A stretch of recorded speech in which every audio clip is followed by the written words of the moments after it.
Do you have a favorite? This is hard to ask, but do you have a favorite show that you've been a part of, or a favorite set, something that you look I back mean, on? it's definitely Fire Island. I mean, Okay, like yeah, because you wrote I that wrote it, I too. starred in it, I executive produced it. I liked wearing all those hats. I liked leading the ship, or co-leading it with Andrew On, my director.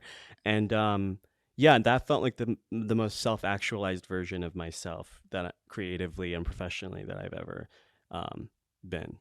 Looking back at the kid that was 13 that had that suicidal thought and didn't feel comfortable telling people who he truly was, could you have ever dreamed up the stuff you would be doing like Fire Island No, like this right now? no, there was never a model for it in my head. There was never like, yeah, I would never have imagined this is what my life would look like.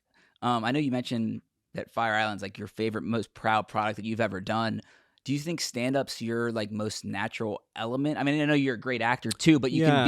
you can be so expressive creatively independently. Is that I think I don't know that I would say I would rank any of the three I'm the not trying to get you to mediums play or anything favorites, like I that. guess, yeah. No, but like for me, I think like stand up is the only or the closest thing to a meritocracy in the entertainment industry in a lot of ways, because like I think like a lot of my success, people want to like take away from it or denigrate it or what have you, because like, oh, you only got there because of DEI, you're a diversity hire, like blah blah blah, you benefited from all of these diversity pushes, Yeah. and that's the only reason you're successful.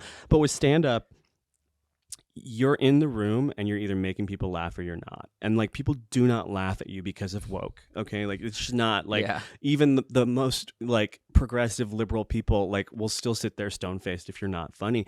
And I think like for me, it's the thing that I hold on to the most, because like as much as like the doubts want to set in when people are like, oh, you're only a diversity hire, when I'm on stage making people laugh, like in that moment, it's like, okay, like that is the only feedback that I need. And like, I Yeah. really want to hold on to that because it does like, it's really easy to get into your head about like, because this is, I mean, the fact is like, it's a balance, right? Like I am very talented and I know I've gotten to where I am because I'm talented, but there's also so many political decisions that go into casting or Yeah. like getting a movie made or any of those things that don't necessarily have to do with talent or how good you are. And I understand that like, it's a political game or like maneuvering in Hollywood. And like, you have to understand that and you have to know how to play the game. There aren't really that many games with stand up. Yeah. It's just, you're out there, you're telling a joke, they're laughing or they're not. And it's as simple as that. And I want to hold on to that simplicity for as long as I possibly can until I have nothing interesting left to say. Well, your life has had a lot of chapters. So your stand up on stage, you tell a lot about your life, things that you've experienced, gone through, which I love. And the thing about here in LA, and I know you experienced it in New York, I mean, you were probably you said 3 open mics a night. So you're bouncing on around to average, the cellar, different places like Uh-huh. that, just trying to get your start. Yeah. It's that's one of the things that I love about LA is you can go any night and see somebody at the Comedy Store, at the Laugh Factory. How much do you love just popping into a place like that and working on material?